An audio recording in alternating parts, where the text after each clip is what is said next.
Você sabia que certas doenças podem ser evitadas com acompanhamento e informação de qualidade? Informação é poder, informação salva vidas. Meus cumprimentos, senhores. Dr. Vitor aqui.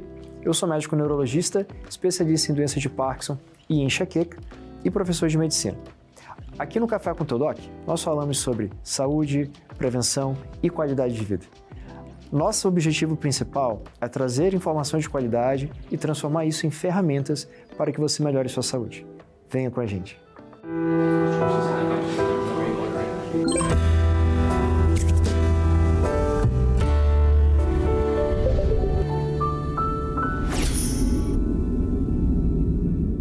Sejam bem-vindos a mais um Café com o Doc. E hoje temos aqui a Larissa novamente. Larissa, muito bem-vinda a mais um episódio do Café com o Doc. Obrigada novamente, é um prazer sempre estar aqui. Uma honra poder estar aqui com você. E hoje nós falaremos, pessoal, sobre um tema bem relevante. Falaremos sobre a telepsiquiatria. Faz parte, né? A gente já teve aqui um programa sobre o Inseller e é uma das vertentes ali, uma das cabeças ali do Inseller que certamente também está trazendo impacto positivo na população. Então, eu acho que é um serviço excepcional, principalmente por aquilo que a gente já comentou aqui antes. Nós temos poucos psiquiatras, as faculdades formam de forma muito vaga, muito vazia. Então, além de termos poucos psiquiatras, os generalistas que são formados de forma ruim. Então, a gente precisa dessa democratização do acesso à saúde mental. Então, Larissa, eu gostaria de te perguntar o que é a telepsiquiatria e como que surgiu essa ideia? Conta pra gente. A telepsiquiatria, ela vem da telemedicina com foco em psiquiatria. Né? A gente falou um pouquinho de telepsiquiatria, né? Você e o Joyce falaram um pouquinho da telemedicina. E como que ela funciona, né? É o atendimento de forma remota, né? Aquele paciente que atendido por teleconsulta e tem a nossa modalidade do telepsiquiatria, que hoje é uma marca do Inseller, que é atendido de forma de teleinterconsulta, que é o de médico para médico. Como que isso surgiu? Já vinha o Inseller muito bem estruturado o tele-AVC, né? E eu, como uma psiquiatra que já estava lá dentro do Inseller, mas ainda não tinha feito, né, todo o protocolo, toda a estrutura do telepsiquiatria, vendo como as coisas estavam andando e estavam indo muito bem, estava realmente acontecendo essa democratização, né? Então, era muito legal ver locais que não tinham acesso a neurologistas passando a ter acesso, fazendo a primeira trombólise. A gente comemorava cada primeira trombólise de hospital. Que legal, né? E eu pensei, por que não a psiquiatria, né? E aí veio a telepsiquiatria no mesmo molde do tele-AVC, de teleinterconsulta. Então, a gente capacita, treina os médicos da ponta para poder atender esses pacientes, escolher uma boa anamnese e discutir com a gente, psiquiatras, que estamos a serviço daquele hospital. Então, a ideia da telepsiquiatria é democratizar o acesso a especialistas na área da psiquiatria. A gente sabe que interiores, região norte e nordeste totalmente esquecida por esses especialistas. Quando eu fui estudar e olhar um mapa demográfico, eu lembro que, como eu vim do Acre, né, morei 16 anos da minha vida no Acre, era abaixo de 3% a distribuição de psiquiatras na região norte. É muito pouco. É muito pouco. Tu de Manaus deve ter sentido na pele isso, Manaus, né? apesar de ser grande, né, uma cidade com 2 milhões ali e poucos de habitantes, assim, e a gente vê que a concentração de psiquiatra é baixíssima, Larissa. Por isso que eu te falo que é algo extremamente necessário, né? A concentração hoje é total sul e sudeste. Sim. Passa dos 75% de concentração. Só que, quando você vai olhar um pouco mais profundo, onde que estão esses especialistas? Tanto neuro como psiquiatra. Grandes centros. Grandes centros. Exatamente. Então, em qualquer lugar do Brasil, áreas mais afastadas, mais remotas, interiores um pouco mais distantes, não se tem. Não se tem E especialista. o Brasil é um país continental, né? Então a gente tem que resolver de alguma forma. E eu acho que é esse o caminho. Fazer ali a telemedicina, no seu sentido amplo, além de ter evidência científica a respeito disso, né? É efetivo. Então a gente tem que usar a tecnologia a nosso favor, né? Para resolver esses gargalos, né? Exatamente. Hoje já se tem vários estudos até falando de que o atendimento é igual, o tratamento vai ser igual. O que a gente realmente precisa fazer que o Inseller faz?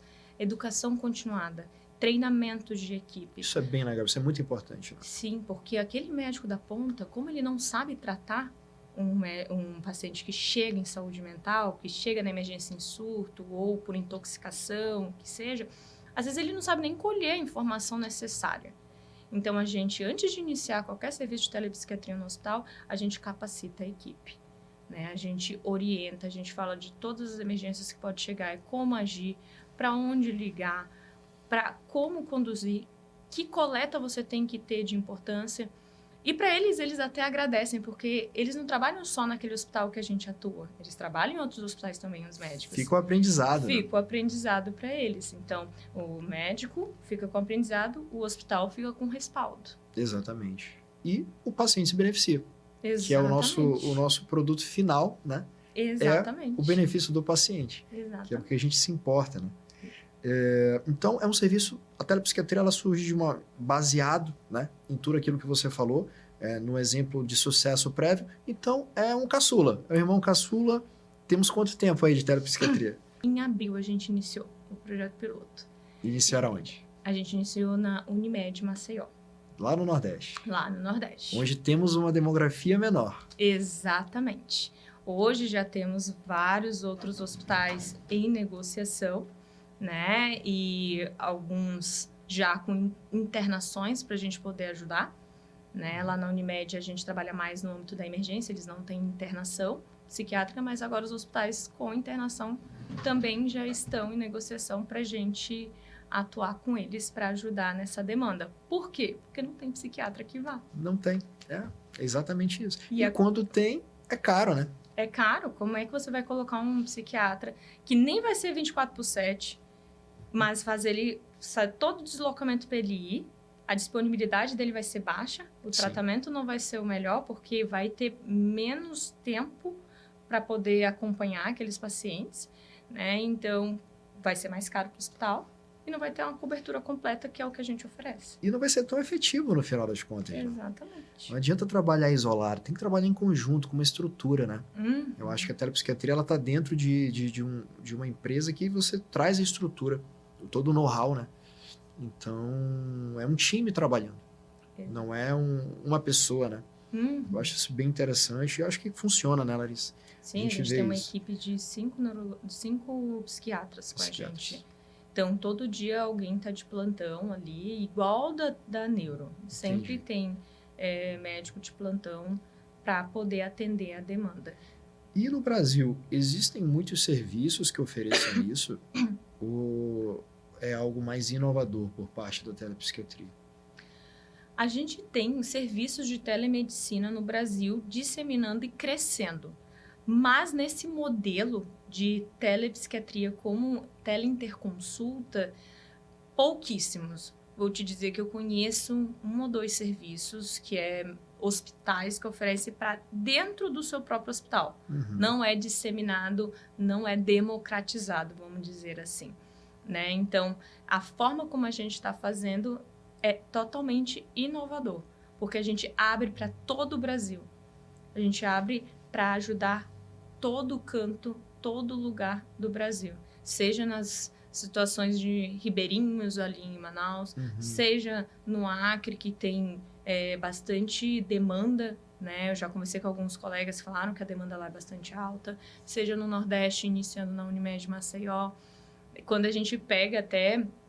Lá a gente tem 3 especialidades na Unimed Maceió. E quando a gente pega os acionamentos, a psiquiatria está acima de todos os chamados. Olha só. Então, para você ver como a demanda é maior, é grande da psiquiatria. Um problema que está sendo resolvido. Exatamente. E eles agradecem muito, porque é um respaldo que agora o hospital tem.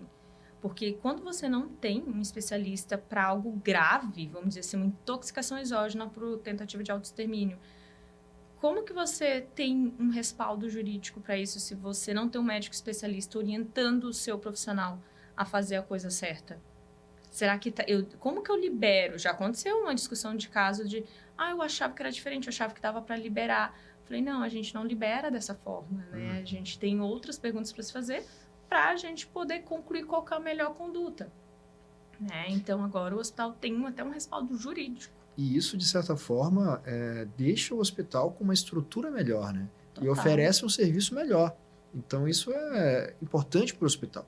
Como instituição, eles se tornam melhores. Exatamente. Porque você está resolvendo mais problema com qualidade. Exatamente. Né? Exatamente. E, claro, o paciente se beneficia, né?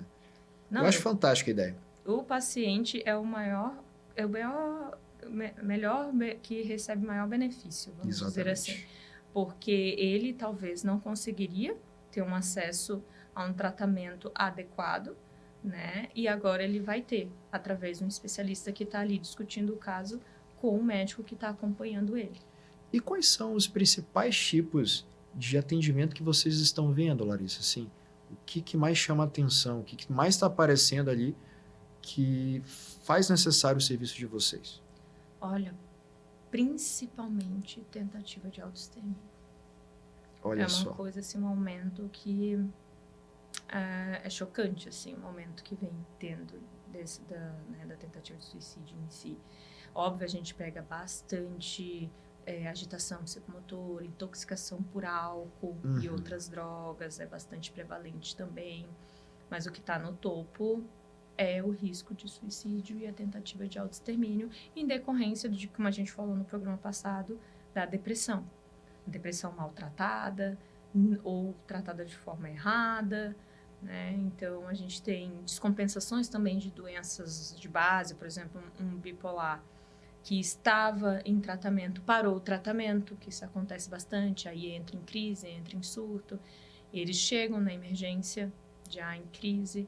Então, a demanda é basicamente essa. A maior de todas, por enquanto, está sendo a tentativa de autoextermínio. E um médico que não esteja preparado para lidar com isso tem um desfecho completamente desfavorável para o paciente. Né? Com isso certeza. Mostra que é um serviço que, além de democratizar o acesso, dá segurança, né? Dá segurança para quem está atendendo. Exatamente. Imagina aquele médico com medo de liberar aquele paciente, porque não sabe como fazer e o que fazer, né? Ou, às vezes, libera aquele paciente com medicação, o paciente vai lá com a medicação que o médico liberou e tenta suicídio e consegue. Como que fica isso? Né? Então, a telepsiquiatria, ela traz justamente isso. Olha, você está seguro de liberar esse paciente, mas eu acho que não é bem por aí. Vamos pensar junto aqui, ó. Ele tentou com isso, isso e isso. Como é que a gente vai liberar ele? Esse paciente não pode ser liberado. Ele não verbalizou nenhum momento em que não está arrependido, assim, né? Na verdade, que está arrependido. Ele não verbalizou isso. Então, como que você vai liberar um paciente desse? Aí o médico até fala, é verdade, eu não tinha parado para pensar para esse lado. Então, mais uma vez, entra a gente dando respaldo para o médico e para o hospital. São pacientes complexos. A gente tem que ser sincero em relação à saúde mental. São pacientes complexos. Sim, uma situação muito delicada. E a gente fala isso, pessoal. É importante que vocês saibam que muitas vezes o médico não sabe tudo, né? Principalmente aqueles médicos que, poxa, acabaram de se formar. Você, como em qualquer carreira, você tem um processo de construção, né? Você vai construindo, óbvio, que 10 anos de formado, você já tem uma construção maior. Então, hoje você já está melhor preparado do que quando você se formou, por exemplo. E isso aliado ao fato de que, nas academias, nem sempre a formação é adequada, né? Especificamente para algumas especialidades, né? Psiquiatria é uma delas, como já foi dito. Então, você tem uma formação que não é adequada, você tem poucos psiquiatras, você pega aquele médico que está recém-formado, está fazendo atendimento, é normal, ninguém sabe tudo, né? Então, é importante que tenha esse tipo de suporte, né? Certamente isso vai modificar completamente o desfecho dessa situação. Eu acho que isso resolve vários problemas, não só os problemas do paciente, mas até mesmo para quem está atendendo, né? E convenhamos, né, Vitor, a maioria sai recém-formado e vai para as emergências, né? Sim, é a realidade, né? É a realidade. Então, assim, muitos estão crus. Exato. Né? Até ter aquela experiência, ter aquele know-how, demora um pouco. Demora. Né? E na sua opinião, como que isso pode impactar na sociedade? A telepsiquiatria? A telepsiquiatria.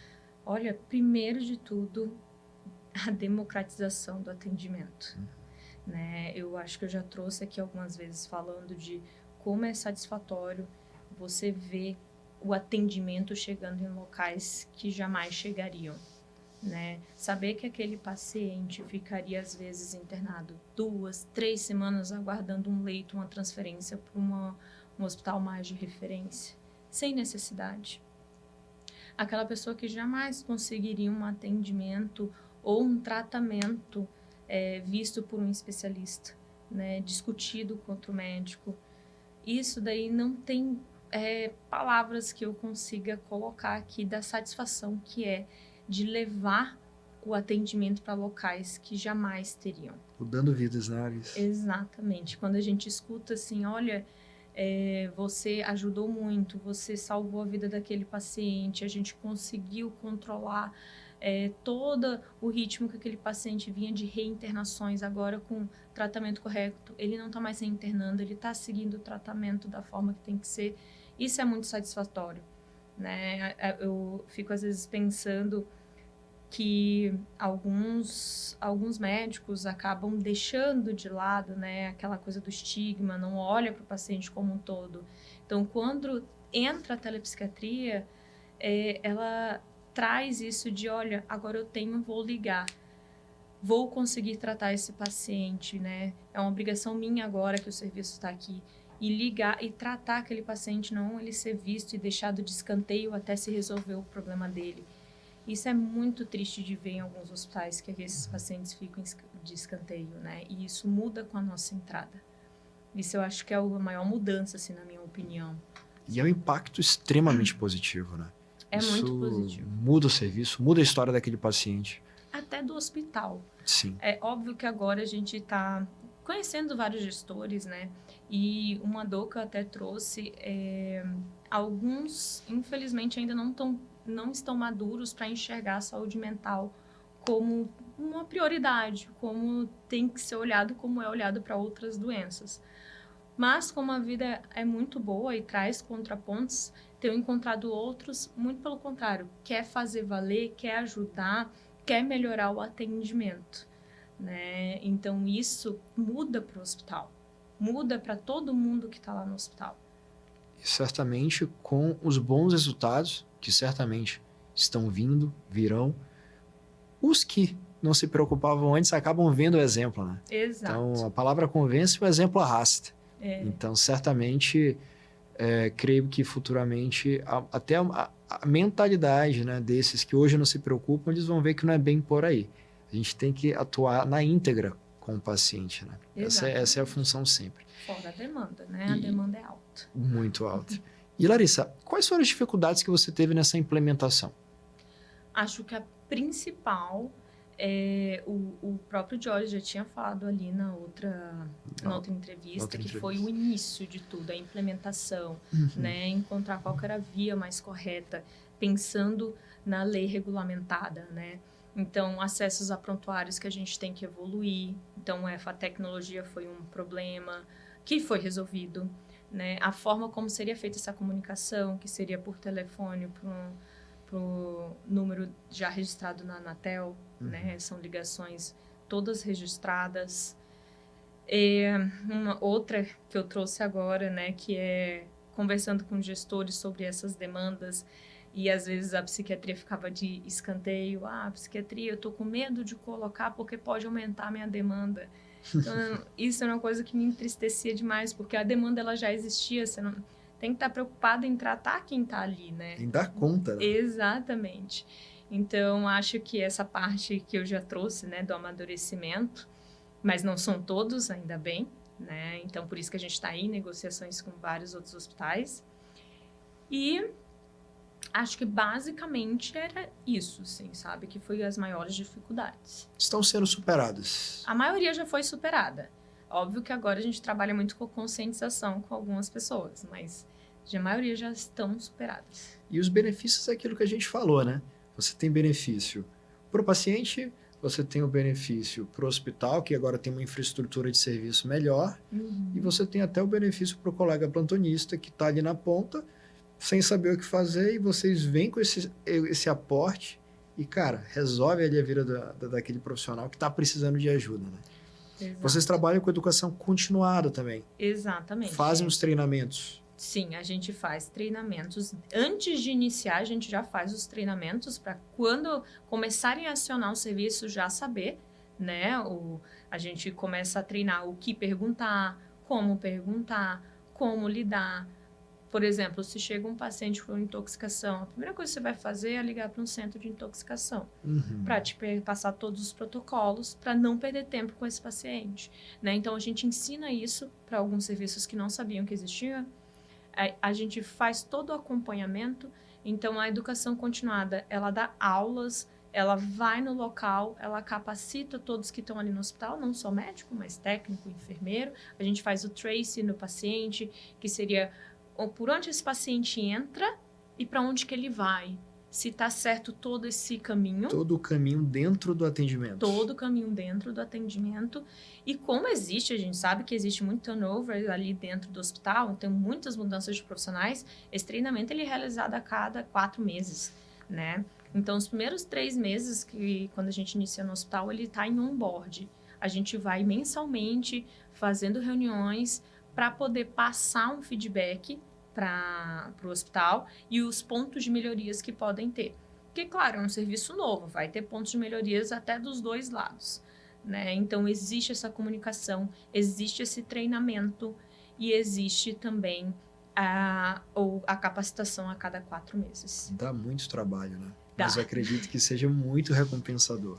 Dá. Mas é muito recompensador, que nem eu te falei, né, ali no início, é muito satisfatório você chegar num lugar em que ninguém tinha chegado antes. Sim. E, Larissa, tu acha que, de fato, é através desse sistema que a gente vai conseguir resolver esse gargalo de muito paciente precisando, pouco profissional disponível?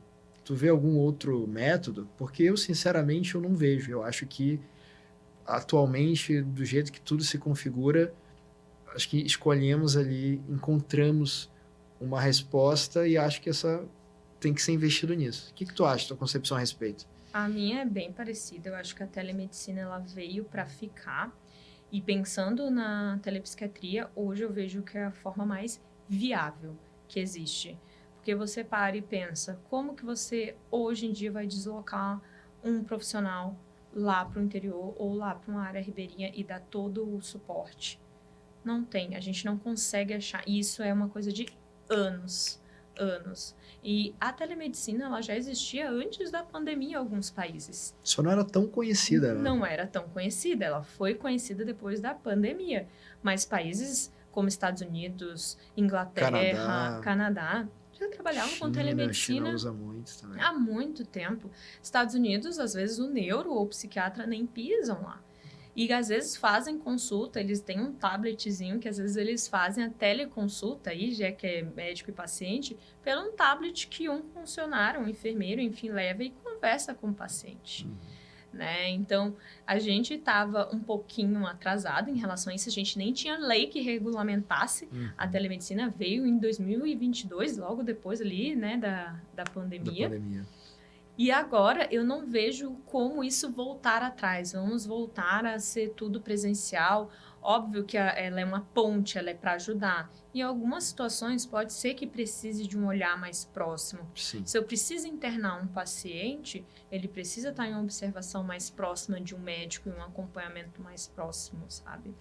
De uma equipe que trabalha com saúde mental. Talvez para algumas situações não seja o padrão ouro, Exato. Mas é o melhor que nós temos para aquela situação e o jeito que a gente resolve o problema.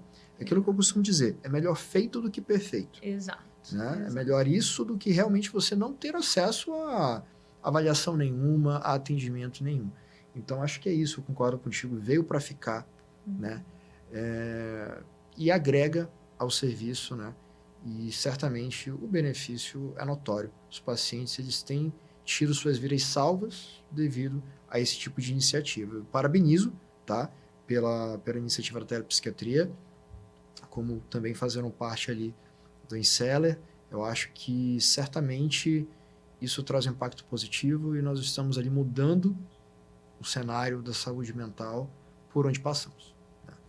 E estamos chegando, Larissa, no nosso momento final, né? É sempre um prazer aqui te receber. Haverão outros convites, certamente. Eu te agradeço pela disponibilidade. Foi muito legal toda essa conversa que nós tivemos sobre a depressão, suicídio, sobre a telepsiquiatria, como ela vem mudando ali a vida da população e certamente irá cada vez mais crescer. Eu desejo vida longa e muito sucesso à empreitada de vocês na telepsiquiatria. E eu gostaria que você deixasse aqui a tua mensagem final para todos que estão nos assistindo e também nos dissesse quanto de satisfação você tem hoje como psiquiatra na tua vida. Eu gosto de ouvir esses depoimentos. Tá bem, eu te agradeço, né, pelo convite. É sempre uma honra estar aqui no meio de colegas, né, amigos, de trabalho e de vida. Muito obrigado. E eu acho assim, né, de deixar uma mensagem. Eu sou muito feliz pela minha escolha, porque eu interpreto o médico psiquiatra que trabalha com saúde mental. Ele entende todo o seu paciente em todo o contexto de vida, como se ele conhecesse a essência total desse paciente. Por isso que eu me movo para levar atendimentos psiquiátricos em outras localizações de difícil acesso. A gente fala muito aqui em democratizar o atendimento, porque pensa em algumas pessoas que jamais teriam esse atendimento, podendo ser ajudadas, a gente poder tratar o sofrimento. É uma dor, é um sofrimento muito grande, que nem eu falei antes, o cérebro está adoecido também, é uma doença, né? Os transtornos mentais, recordes de afastamentos no INSS estão aí para provar isso, né? Causando essa incapacidade da pessoa conseguir seguir com a sua vida, coisas básicas da vida como trabalho. Então, eu deixo aqui minha mensagem de ser muito grata por poder ajudar. Quero continuar melhorando e ajudando todo esse acesso para todos vocês. Se Deus permitir, a gente vai levar para muitos e muitos outros lugares. Parabéns pelo trabalho, Larissa. Seja bem-vindo ao Café com Teodoc e até a próxima. Te agradeço. Pessoal, encerramos aqui mais um episódio. Nos veremos em breve com mais informação de qualidade. Lembre-se, informação é poder, informação salva vidas. Até breve.